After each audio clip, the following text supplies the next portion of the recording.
yaitu mata pelajaran coding dan kecerdasan artifisial pada kurikulum nasional. Kalau saya sendiri menilai, sebagai calon pengimbas kepada guru-guru yang lain yang akan mengasuh mata pelajaran coding dan kecerdasan artifisial, ini adalah sebuah langkah terlambat, langkah terlambat di saat negara-negara maju sudah kembali lagi ke textbook, karena ternyata penggunaan kecerdasan artifisial yang tidak tepat membuat daya kreativitas anak, daya ingat, dan otentitas daripada kognitif anak itu justru sangat menurun. Yang artinya begini, kalau kita lihat pada hari-hari kita, foto-foto sekarang cantik luar biasa, kan? Kita tidak perlu operasi plastik lagi. Kalau memfoto cukup pakai AI, mulus. Nah gitu. Tetapi justru sebuah nilai otentik, sebuah nilai otentik dari keindahan itu justru hilang, Nah, pada waktu yang lalu juga ditemukan bahwa karya-karya ilmiah yang seharusnya dikerjakan dengan kreativitas dan tingkat penalaran yang dibutuhkan sebagai cermin daripada pembelajaran selama 4 tahun untuk perguruan tinggi, sekarang selesainya cuma 1 malam. Selesainya cuma 1 malam karena adanya kecerdasan artifisial. Padahal kita sendiri mengetahui artifisial itu artinya adalah buatan. Artifisial artinya buatan. Jadi pewangi artifisial artinya pewangi buatan. Kecerdasan artifisial juga artinya kecerdasan buatan. Yang artinya sebenarnya kecerdasan artifisial itu yang ada di aplikasi-aplikasi atau mesin-mesin belajar itu adalah suatu pola respon yang di-entry oleh manusia secara terus-menerus. Dilatih secara terus-menerus. Cuman bedanya, ada perbedaan antara mesin pintar dengan mesin biasa. Mesin pintar itu mengolah pola respon itu. Sehingga mesin pintar itu ada yang menganggap ketika ditanya, mana yang menemukan kecerdasan, manusia atau AI. Maka AI mengatakan mereka yang apa? Mereka yang lebih dahulu ada daripada manusia. Nah itu Jadi di sini nanti ambigu jika kita tidak mengajarkan hal-hal seperti ini secara mendalam kepada anak terlebih dahulu, maka kita sedang berada pada track langkah yang mundur. Terutama di dalam pembelajaran kita guru-guru, Jadi ini saya kerjakan dengan apa? Dengan kecerdasan artifisial. Jadi dari modul 1 itu saya kerjakan ini diringkas dulu dengan menggunakan AI. Kemudian setelah diringkas dibuatkan lagi menjadi bahan PPT. Setelah dibuatkan menjadi bahan PPT, masuk lagi ke AI yang lain, yaitu ke Canva. Ini terakhir di Canva, dibuatlah ini menjadi tampilan seperti ini. Gitu Jadi daya kreasi kita sendiri menjadi berkurang.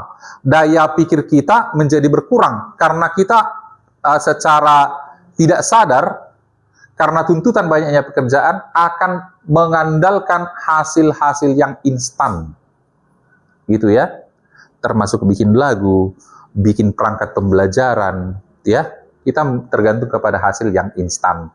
Nah, ini salah satu dampak negatifnya. Saya mengatakan dampak negatifnya supaya apa? Supaya kita jangan tergantung kepada kecerdasan artifisial.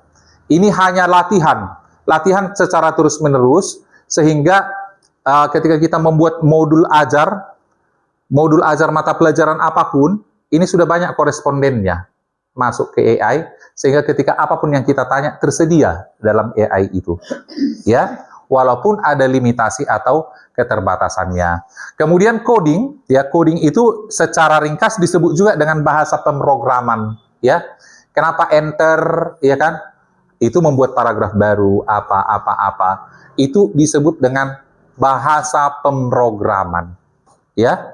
Kemudian kita blok satu baris, kemudian kita ketik Ctrl B, jadi tebal. Itu disebut dengan coding atau bahasa pemrograman. Bahasa yang dimengerti oleh mesin pintar. Kalau kita katakan kepada manusia, tebalkan tulisannya, tebalkan tulisannya. Nah, kalau pada mesin pintar, bukan kita katakan, tebalkan tulisannya. Ctrl B. Nah, itulah dia yang disebut dengan coding atau bahasa pemrograman. Nah, di dalam pembelajaran kepada anak-anak nanti, kita akan menyampaikan bagaimana cara membuat coding untuk hal-hal yang lain. Contoh, coding untuk animasi, coding untuk game, ya, coding untuk absen, dan program-program sederhana lainnya. Karena untuk coding ini ada beberapa jenis aplikasi atau web yang akan kita pakai, misalnya web Scratch, Python, dan yang lain-lainnya, ya. Nah, ini pengantarnya. Sekarang kita akan coba mengerti, ya. Ini kita lewatkan saja dulu. Ini ya. Kita lihat. Konsep dasar coding atau pemrograman. Coding adalah proses menulis instruksi atau perintah dalam bahasa pemrograman agar komputer dapat menjalankan tugas sesuatu. Yang tadi jelas ya? Yang tadi jelas ya? Kalau kita mau turun, ketik Enter. Itu bahasa pemrogramannya. Kalau kita mau cetak tebal, Ctrl B. Kalau kita mau miring, Ctrl I. Ya, itu untuk di laptop. Kalau di apa? Kalau kita mau WA, di laptop, di WA web, beda lagi kan? Tidak seperti ketika kita mengetik di apa? Di Word. Kalau kita mau apa? Turun satu baris, tidak boleh kita enter. Itu artinya kirim. Harus kita ketik shift baru enter. Nah, itu disebut dengan bahasa pemrograman, ya. Kemudian melatih problem solving dan berpikir sistematis. Kemudian bahasa pemrograman yang umum digunakan itu tadi ya, Scratch, Python, dan JavaScript. Nah, ini yang kemarin waktu Ibu Kepala Sekolah menugaskan, yang saya pelajari itu Scratch. Itu yang paling mudah. Jadi nanti ibu-ibu kelas 5 dan kelas 6 yang akan mengajarkan coding, ini kita akan buka di sini nanti. Ya, untuk bikin animasi, karena avatar-avatarnya sudah langsung tersedia di situ, ya, dan template-templatenya sudah ada, kita tinggal memasukkan instruksinya, ya. Kemudian konsep dasar dari kecerdasan artifisial atau AI, artificial intelligence, ya. AI atau AI adalah teknologi yang memungkinkan komputer meniru, ya. Meniru kemampuan manusia seperti berpikir, belajar, mengenali pola, dan membuat keputusan. Nah, itu yang paling berbahaya. Ya, membuat keputusan. Ya. Kemudian AI mencakup cabang seperti machine learning. Ya, komputer belajar dari data. Kemudian natural language processing atau NLP, memahami dan memproses bahasa manusia. Kemudian computer vision, mengenal gambar dan video, ya. Jadi kalau hari-hari yang kita gunakan ini ya, fingerprint. Kemudian ada yang pakai apa? Muka, pemindai wajah. Nah, itulah dia kecerdasan buatan, ya. Itulah contoh-contoh kecerdasan buatan. Nah, kalau ini kita lakukan, ya, kalau ini kita masukkan dalam kurikulum nasional, ya, ada tantangannya. Ada tantangannya. Yang tadi di awal saya sampaikan, ada tantangannya. Anak-anak akan kehilangan daya kreativitas. Ya, anak-anak akan kehilangan daya kreativitas jika kita masih tetap dalam pola yang sekarang. Jika kita masih tetap dalam pola yang sekarang. Jika kita tidak melakukan lompatan untuk kreativitas yang lebih tinggi. Ya. Nah, jadi kan kalau di negara-negara yang berteknologi yang mempergunakan AI di dalam pembelajaran, contoh Cina seperti sekarang kan, AI itu digunakan untuk apa? Sebagai pemindai apakah anak-anak memperhatikan pembelajaran guru atau enggak. Itu. Jadi seperti apa? Seperti ikat kepala, saya nggak sempat. Jadi itu untuk apa? Mengukur intensitas perhatian anak kepada guru. Gitu. Jadi bukan membelajarkan anak dengan menggunakan AI, bukan. Mengukur intensitas perhatian anak kepada guru, kepada pelajaran yang diberikan oleh guru. Sementara kita masih masuk ke dalam langkah bagaimana menggunakan AI di dalam pembelajaran untuk mengatasi keterbatasan-keterbatasan yang selama ini ada. Ya. Jadi ini sebenarnya makanya saya bilang tadi ini adalah sebuah langkah mundur. Ya, ini adalah sebuah langkah mundur. Apalagi bagi kita guru yang masih awam sekali dengan AI.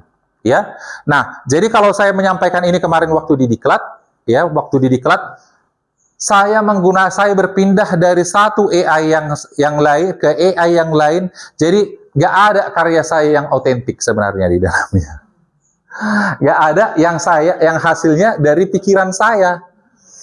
Jadi selalu seperti itu. Teman-teman juga seperti itu. Ya. Jadi ini yang saya sampaikan tadi itu sebuah langkah mundur. Seharusnya kita sudah melakukan hal yang lebih dari itu, ya. Hanya saja mari kita masuk, ya, mari kita masuk. Nanti di real learning ya atau pembelajaran nyatanya, maka kita akan tetap mempelajari ini.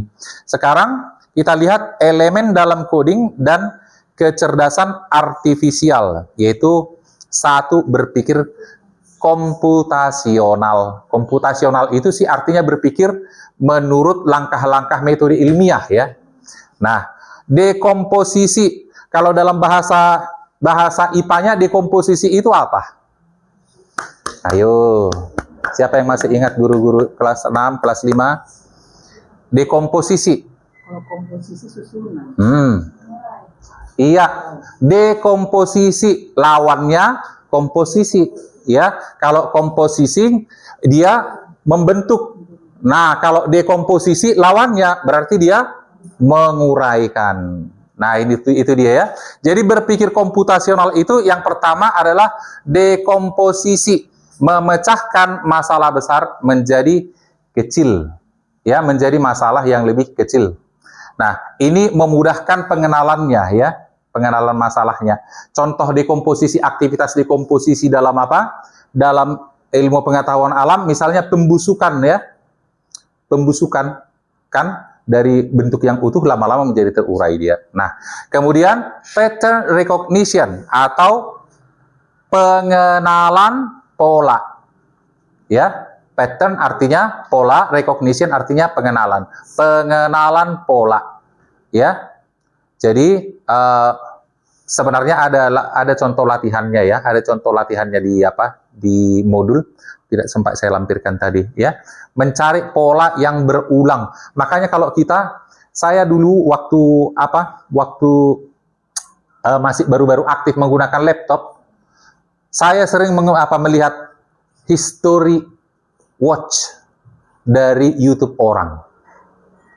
Saya suka. Jadi Google riwayat penelusurannya sering saya lihat. Nah, karena di YouTube orang itu, mana yang sering ditontonnya, kalau nggak dibuat pengaturan akunnya, akan muncul itu kan. Mana yang paling sering ditonton? Kayak misalnya, Bu Arwan suka nonton film Ku Menangis, ya kan? Jadi nanti dia di channel Bu Arwan itu, semua di YouTube Bu Arwan itu apa nampak semua? Sinetron Ku Menangis, semua itu paling banyak, ya kan? Jadi kalau teman-teman yang suka nonton film, film bapak, bokap, nah itu akan nampak semua nanti di situ. Ini dia. Nah, kemudian abstraction, ya, fokus kepada hal penting, fokus kepada hal yang pentingnya, ya, fokus kepada hal yang pentingnya. Artinya ketika kalau misalnya kita mau mengkategorikan ikan, ya kan? Kita mau membelajarkan AI itu dengan ikan, yang termasuk ikan. Contoh, ya kan? Makanya AI itu bisa bermacam-macam jawabannya, ambigu. ChatGPT bisa beda jawabannya, Gemini bisa beda jawabannya, DeepSeek bisa beda jawabannya, ya kan? Kalau misalnya saya bikin AI sendiri, ya kan? Sementara Bu kepala bikin ya lele masuk ikan, belut masuk ikan, ya kan? Belut laut masuk ikan, gabus masuk ikan, itu kan? Sementara saya beda haluan saya. Lele tidak saya masukkan ikan, belut tidak saya masukkan ikan. Jadi hal-hal seperti itu tidak ada yang bisa disalahkan. Karena apa? Ingat, AI, kecerdasan buatan, itu bukan pola yang sempurna. Yang sempurna itu sebenarnya otak kita. Ya, jadi fokus kepada yang itu. Apa kata kuncinya? Ikan. Nah itu ya. Nah tetap sebenarnya pada posisi apa yang kita definisikan, ya, apa kita definisikan mengenai konsep tersebut. Kemudian algoritma desain, ya, menyusun langkah-langkah berurutan.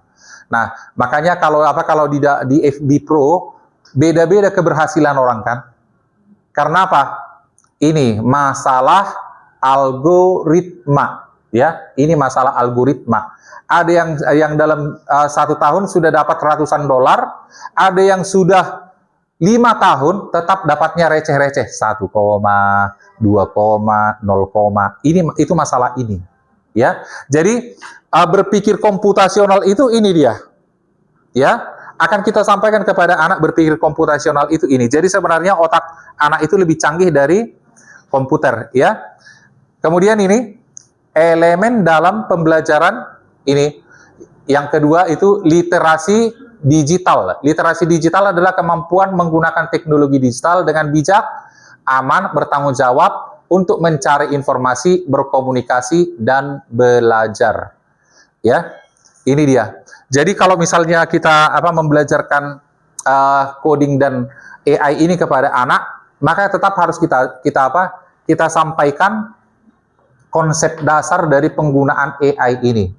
Ya, konsep dasar dari penggunaan coding, ya, penerapan coding dalam pembelajaran seperti tadi penyusunan perintah-perintah itu. Yang penting di sini adalah itu harus digunakan dengan bijak. Jadi saya pernah kan diminta anaknya teman minta tolong karena anaknya lomba mengarang. Dikiranya saya menyelesaikannya itu dalam 5 menit, saya pintar kali. Rupanya masuk apa? Masuk ChatGPT. Karena konsepnya sudah ada, kemudian saya humanisasi lagi. Akhirnya plagiatnya tinggal 1,2%. Gitu, ya. Jadi ketika kita menggunakan teknologi digital untuk belajar itu, gunakan dengan bijak, ya. Gunakan dengan bijak. Seperti misalnya kita, ya kan? Saya tadi bikin soal, ya kan? Anda adalah seorang guru pendidikan agama Kristen, kelas 2 SD. Buatlah 10 soal pilihan ganda ABC dengan tujuan pembelajaran 1, 2, 3, ya kan? 1, 2, 3. Dengan lembar jawaban terpisah. Langsung dimunculkan Gemini, proses. Muncul dong 10. Tapi soal nomor 9 apa? Ada soalnya Allah SWT. Kalau kita langsung kasih sama anak-anak kayak mana? Apa yang terjadi kalau kita langsung kasih? Sementara nomor 9 itu ada kosakata yang tidak pernah, ya kan, digunakan untuk menyebut nama Tuhan dalam kekristenan. Nah, jadi itu kita harus menggunakannya dengan bijak. Ya, harus tetap kita lihat sebenarnya. Ya, kemudian aman.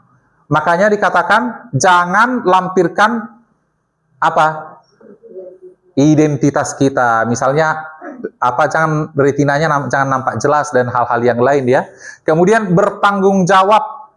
Ya, bertanggung jawab. Bertanggung jawab itu contohnya apa? Kita jangan mencari informasi kemudian kita seperti yang sekarang ini disebarkan video ya kan, untuk memecah belah dan yang lain-lainnya, ya. Kemudian kita lihat ini, ya, tidak menyebar informasi bohong, tidak membuli teman secara online, ya kan.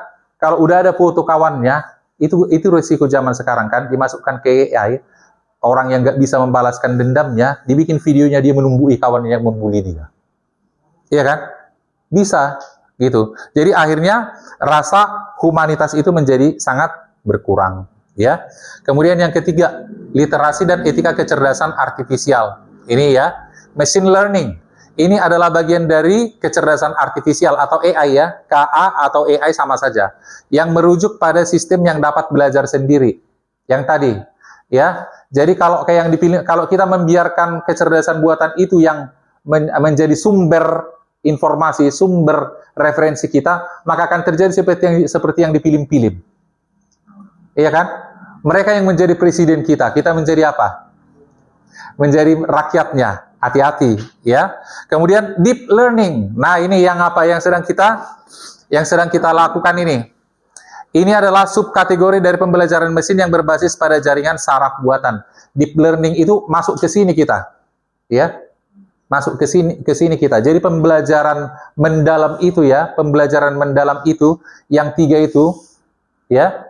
Meaningful, mindful, dan joyful itu, ya, harus berdasarkan ini juga, ya.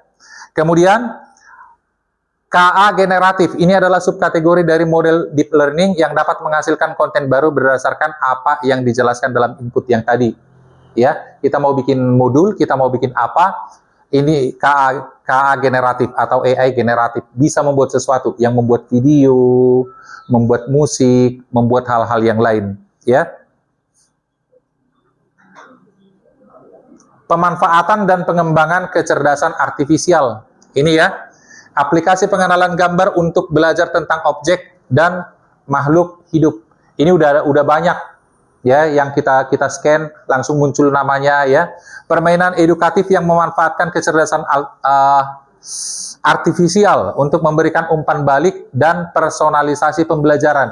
Jadi saya tertarik dengan apa yang ada seorang guru itu untuk menyemangati anaknya, dia menggunakan AI, cuman ini nggak tahu saya ya, tapi harus bijak juga.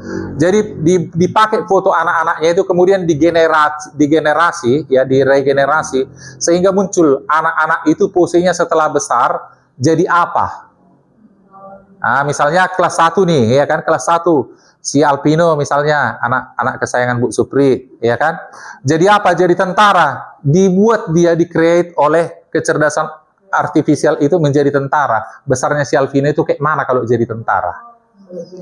Nah, gitu. Ya.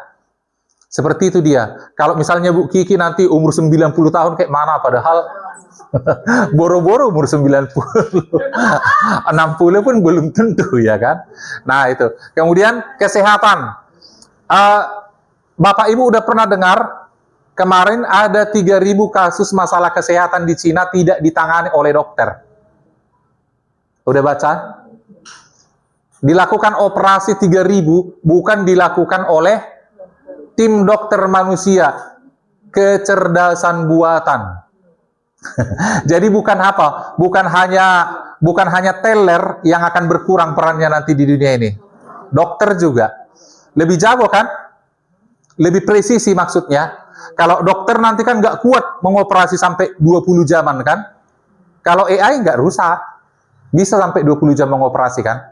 Nah ini dia. Kemudian transportasi. Ya, transportasi. Siapa yang udah pernah ke Singapura? Nggak pernah, makanya nabunglah kalian. Biar tinggi kalian naik kereta apa itu? Kereta cepat di Singapura, ya. Jadi kita nggak pakai uang lagi, ya kan? Ada saldonya set gitu, ya. Langsung pergi sampai mana nanti, gitu. Oke, kemudian, nah, udah pernah dong. Yang dalam mimpiku itu.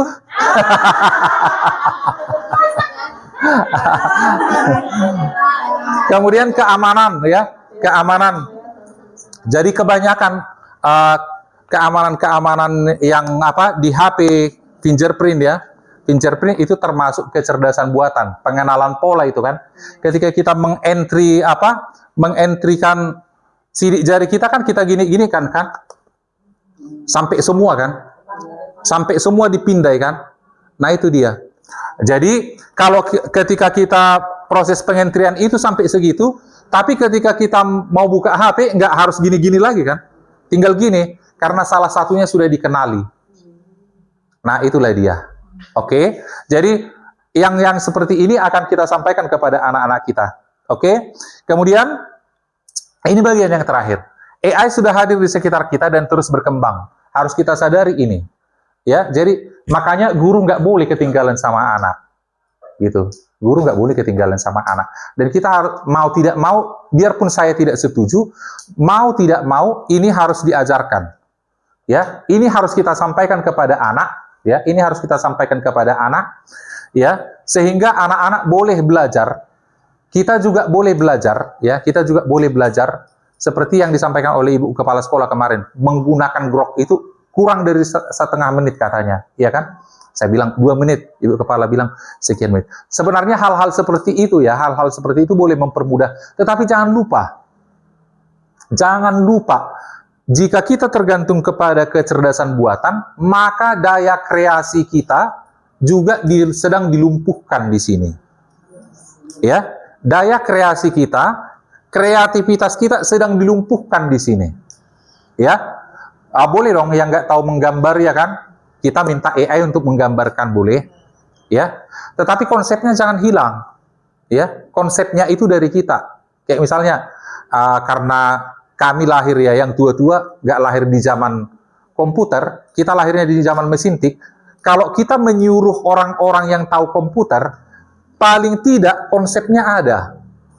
Bikin dulu surat yang kayak gini isinya. Contoh, tabnya kan 6, biasa gitu kan Bu? Tabnya 6. Bikin 6 karakter masuk ke dalam alinea barunya. Harus ada yang kayak gitu. Di dalam penggunaan kecerdasan buatan juga paling tidak kita harus punya konsep apa yang harus kita minta, apa yang mau kita dapatkan. Jadi membuat modul ajar, membuat perangkat ajar yang lainnya, atau bahan asesmen, tetap juga harus kita cross check. Ya, seperti yang tadi itu saya ketemunya kok ada ini Allah SWT ya. Saya kan tadi memasukkan prompt-nya pendidikan agama Kristen gitu. Ternyata menggunakan AI itu tidak bisa kita biarkan loss. Nah, gitu ya. Kita perlu belajar cara memanfaatkannya secara bijak dan etis kayak yang tadi itu. Jangan gunakan untuk apa? Untuk memecah belah. Jangan ya. Kemudian anak-anak sekarang bisa menjadi pengguna sekaligus pencipta teknologi AI masa depan. Nah, ini harapan kita.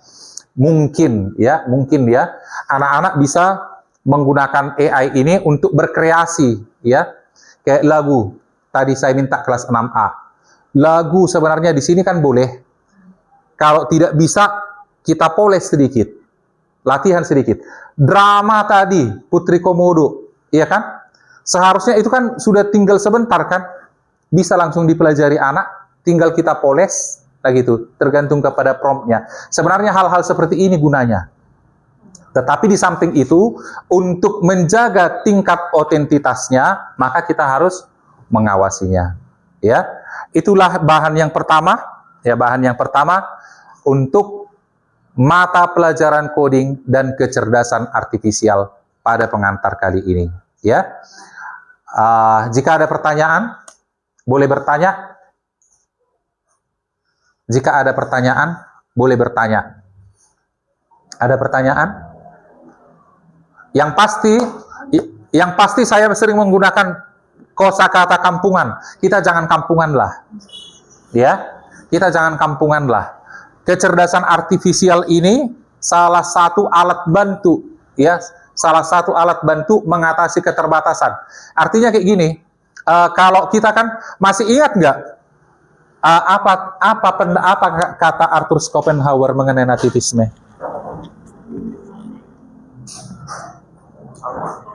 Nggak tahu. Arthur Schopenhauer mengatakan apa mengenai teori nativisme? Salah. Itu teori tabula rasa, John Locke, atau disebut empirisme, ya kan? Nativisme, empirisme, konvergensi. Apa nativisme? Arthur Schopenhauer mengatakan apa? Belajar itu, tingkat belajar seseorang itu semua adalah karena faktor bawaan. Kalau pandai bapaknya, pandai mamanya, pandai anaknya. Nah, itu bawaan itu. Ada itu? Ada. Kemudian John Locke tabula rasa mengatakan apa? Iya, anak lahir seperti kertas putih. Lingkunganlah yang menulisinya dengan sejumlah pengaruh. Ya kan? Ada. Cocok teori itu cocok, tapi tidak selamanya. Kemudian konvergensi. William Stern mengatakan apa? Lingkungan dan bawaan bekerja sama dalam membentuk pola respon anak di dalam belajar. Gitu. Ya kan? Ketika kita mengingat ini kan, nah, apa yang kita lakukan di dalam menyikapi keterbatasan dan kelebihan anak di dalam belajar. Ini kan jadi bijaksana kita kan? Itu ya. Jadi kita tidak akan mengeluh lagi sebenarnya. Ya, kita tidak akan mengeluh lagi yang buruan, yang tololan. Ya. Karena sebenarnya mengajar itu adalah mengorganisasikan semua komponen lingkungan sehingga anak bisa belajar.